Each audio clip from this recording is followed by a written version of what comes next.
এইখিনি আপোনাৰ colour packing হাঁহ, ইয়াতে বেছি নাই, প্ৰায়খিনি বিকি দিয়া গৈছে।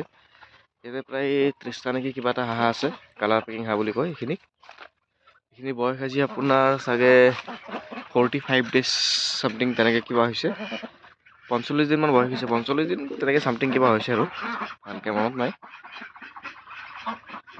ৱেইট এভাৰেজ 1.5 কিলো প্লাছ আছে আপোনাৰ। মই দুই এটা জুখিছিলোঁ, 1700-1800 তেনেকৈ লাগি আছে। ইয়াতে আছে কেইটামান, ইয়াতে দুই এটা হোৱাইট পেকিঙো আছে।